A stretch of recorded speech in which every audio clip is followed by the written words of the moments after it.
Hola, en las últimas horas el general venezolano Hugo El Pollo Carvajal ha hecho una fuerte denuncia que de alguna manera analistas políticos, expertos internacionales también ya habían hablado de este tema, pero en la voz del Pollo Carvajal toma una resonancia mayor. Y es como la propia dictadura cubana ha convertido al régimen de Venezuela en esa narcodictadura con un propósito muy definido también, que es intentar desestabilizar y acabar con la seguridad nacional de Estados Unidos. Una de las voces en este exilio que hablaba este tema es Juan Antonio Blanco, directivo presidente de Cuba Siglo XXI, a quien le doy la bienvenida y le agradezco de corazón una vez más el apoyo y la colaboración conmigo. Juan Antonio, muchas gracias. Y primero que todo, en la voz del Pollo Carvajal, esto que ya incluso ustedes mismos habían dicho, que se ha hablado en otro momento, toma una resonancia mayor. ¿Qué importancia tiene que aparezca en estos momentos? ¿Y qué tú crees que esté definiendo en cuanto al papel de Cuba como una amenaza a la seguridad de Estados Unidos? Bueno, en primer lugar, gracias por la invitación. Como tú dices, nosotros venimos hace rato haciendo unos rayos X, vamos a decir así, una radiografía de toda la relación histórica de Cuba con Chávez, con el sistema este que se implantó en Venezuela y se extendió como un cáncer a otros países latinoamericanos. Lo que ha sucedido ahora es que no es Cuba Siglo XXI quien habla de eso, no es Juan Antonio Blanco, ahora es el Pollo Carvajal, que era el director de inteligencia militar de, de Chávez y posteriormente de Maduro, aparte de otros cargos más ornamentales que tenía como vicepresidente de la Asamblea allí, nacional, el que está hablando de estos asuntos. En realidad el Pollo ya deberían llamarle el gallo porque está cantando de una forma fabulosa todo lo que sabe. Y la esencia, cuando tú reúnes todos los datos que él ha ido exponiendo, es la que tú acabas de expresar. O sea, el involucramiento que hizo Cuba de Chávez en una empresa de narcotráfico y delincuencia transnacional no era con el simple objetivo del lucro, sino era con el objetivo también estratégico. El lucro, por supuesto, estaba, pero el objetivo también estratégico de destruir los Estados Unidos mediante una agresión de nuevo tipo. No era una agresión de bombas, no era una agresión de atentados, no era una agresión de invasiones militares, era destruir a la juventud norteamericana, inundándola de drogas, y eso ha tenido más resultados que la guerra de Vietnam, en el sentido de cuántos muertos ha ocasionado el fentanilo, la cocaína y toda esta cultura de la droga aquí en los Estados Unidos en los últimos años. Y los causantes de eso fueron los narcotraficantes colombianos del ELN, de la FARC, en Europa los encargados de distribuir, y en África los encargados de distribuir todo eso eran grupos también islámicos radicales y conectados con Hezbollah y con Hamas, que también estaban presentes en Venezuela. Y por supuesto los operativos de la inteligencia cubana han estado asesorando todas esas operaciones, proveyendo todos esos contactos, supervisando que esas rutas se dieran de forma segura y siempre manteniendo una distancia territorial para que si alguien de la DEA venía a investigar dónde era que se estaban haciendo los transbordos de droga en Cuba, no encontraran nada, porque en realidad Cuba ya no participaba en el transbordo físico de la droga como lo hizo en los años 80. Ahora estaba mucho más involucrada que en los años 80, porque ahora virtualmente era el cerebro bicéfalo de este cartel de los soles dirigiendo toda esta gran operación. Lo curioso es que, en tu opinión, Chávez no tenía todos estos vínculos. O sea, evidentemente Fidel lo usó como puente para esto y le sirvió también incluso al régimen venezolano. No, por supuesto, Chávez no tenía relaciones ni siquiera con Rusia, con China, con Corea del Norte, con Irán. Todo eso son contactos que le fueron traspasados a a la República de Venezuela, la República Bolivariana de Venezuela, por Cuba, con la idea de crear este imperio transnacional criminal que fuese, sobre todo y ante todo, desde el punto de vista político, anti-norteamericano. Y por eso también es que tú veías que porque además ahora de lo que se trata para ellos es de no de ir en contra del capitalismo, sino ser ellos los capitalistas y los que dominen esas operaciones. Estaban, cada vez que había una elección que ganaba la izquierda en América Latina, la primera cosa que hacían, fuese en Bolivia, fuese en Ecuador o en otro país, era expulsar la misión de la DEA. O sea, sacar del medio a los que estaban investigando las conexiones con el crimen transnacional de los políticos de izquierda que iban a ascender a gobernar en esos países. Ya la bronca no era contra el capitalismo estadounidense, sino contra aquellas instituciones del capitalismo estadounidense que le iban a obstaculizar a ellos el pleno albedrío de su imperio narcotraficante, no solamente en América Latina, en el mundo.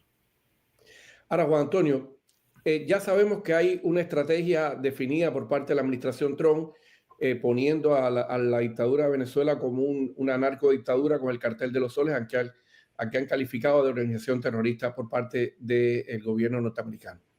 Pero esta revelación, esta carta del Pollo Carvajal al presidente Trump, donde habla directamente que no fue Chávez el que creó este narcoestado, sino que fue una orden dada de La Habana, de alguna manera no podría acelerar, justificar o seguir en la cola esta misma intención que tiene el gobierno de Estados Unidos para acabar con ese narcotráfico desde Venezuela, dirigirlo también para La Habana. O sea, podría esto preocupar mucho más al gobierno cubano de alguna manera, que este hombre esté diciendo, no, espérate, quien lo creó ese narcoestado es el régimen de La Habana. En estos momentos, además.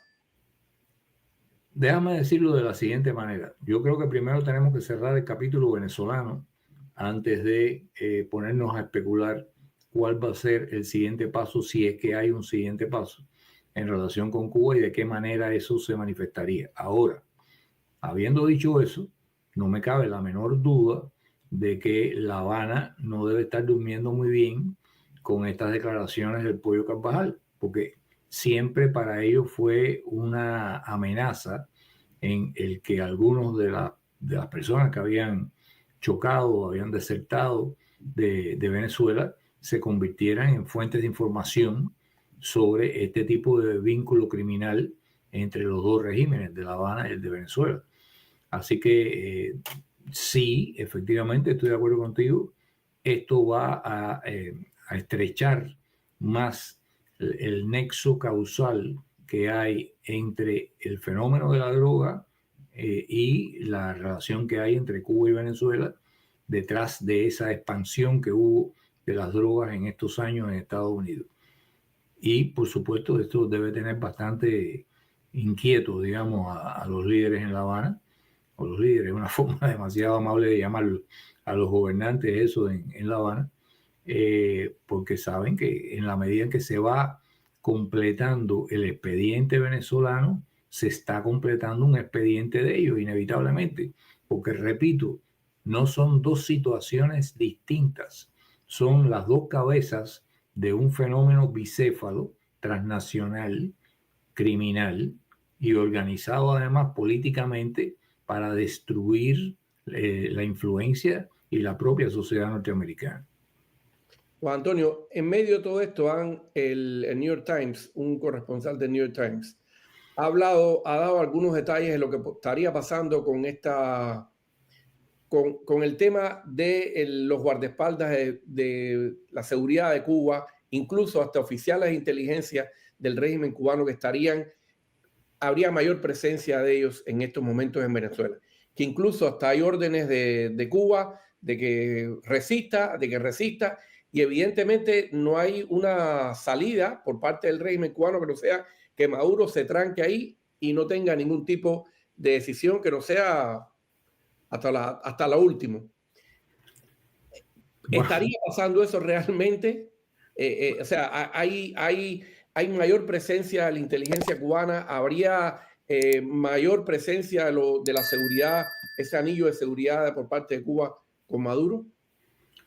Yo creo que esa es una noticia que posiblemente nos llega de forma tardía. Yo creo que ese refuerzo ya se produjo hace semanas atrás. En este momento le sería muy difícil incluso reforzar, aunque fuera con un médico, al grupo de Maduro, porque bueno, tienen unas situaciones que ni siquiera el espacio aéreo está abierto a vuelos para llegar a ese país. Así que eso es una realidad que yo certifico.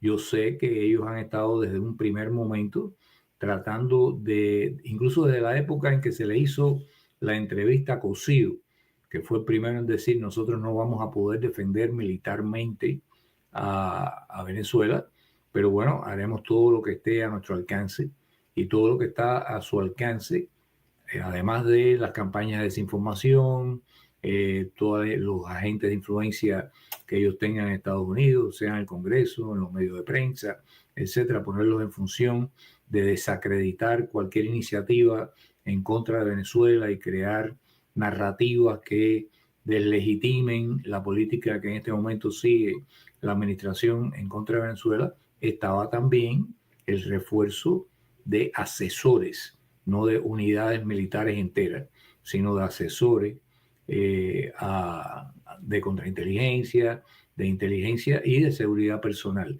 Y eso ya se había incluso reportado. Alguien había notado que había un fortalecimiento de los anillos de seguridad cubanos en torno a Maduro. Ahora, le arriendo la ganancia al señor Maduro, porque en Cuba no le gusta, a La Habana no le gustan las rendiciones y no le gustan las personas que en el último momento hacen negociaciones para pactar su futuro con el enemigo. Así que en el menor desliz que tenga el señor Maduro de tratar de resolver su situación personal y la de sus allegados, es muy posible que lo hagan aparecer como que se suicidó y por lo tanto es un mártir en la defensa de Venezuela, del pueblo venezolano, y construir una leyenda como la que se le construyó a Allende en torno a su suicidio. Yo te recuerdo que, por ejemplo, para esta cuestión de que no le gusta a la gente que se retiran, porque no vencen, porque son así intransigentes, que no le gusta, que no se han dejado vencer supuestamente. Está el caso de Honecker. Honecker se desplomó el muro de Berlín, se desploma la RDA, el gobierno, etcétera. Lo van a perseguir para someterlo a juicio y pide asilo en Cuba y se lo niegan. O sea, tuvo que enfrentar un proceso legal y una condena porque en Cuba le cerró las puertas. Y a la hora en que le dan el indulto por razones médicas, porque tenía cáncer, el hombre tuvo que irse a Chile, no pudo irse tampoco a La Habana, donde supuestamente la potencia médica se iba a hacer cargo de él. ¿Por qué? Porque era una persona que se había dejado vencer por el enemigo. Y los cubanos, además de eso, recordamos perfectamente que cuando el coronel Tortoló tomó la decisión racional de que no iba a inmolar a una brigada de constructores que ni siquiera entrenamiento militar apropiado, mucho menos armamento tenían para enfrentarse a la aerotransportada norteamericana, lo pusieron como un miserable, un canalla, y se desprestigió ante toda la prensa cubana, los medios, los rumores que se hacían correr en Cuba sobre él y demás. Así que no sabemos si va a haber tortolos en los grupos estos que han enviado a Venezuela, porque el ser humano es muy voluble, es muy permeable. Y una cosa es que tú te intoxiques leyendo todos los días el Granma y recibiendo las clases de instrucción política que te dan en Minin o en la FARC, y otra cosa es cuando comienzas a escuchar las bombas que están cayendo al lado tuyo y te empiezan a silbar las balas alrededor tuyo y te das cuenta de que hay una situación de vida o muerte existencial para ti que tiene muy poco que ver con todas las doctrinas que te enseñaron en la escuela política de la FARC. Juan Antonio Blanco, muchas gracias.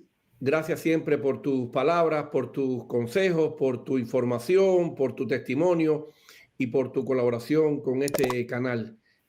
Una vez más te agradezco todo lo que has hecho y una vez más te agradezco tu voz aquí en el exilio. Un abrazo. Gracias a ti.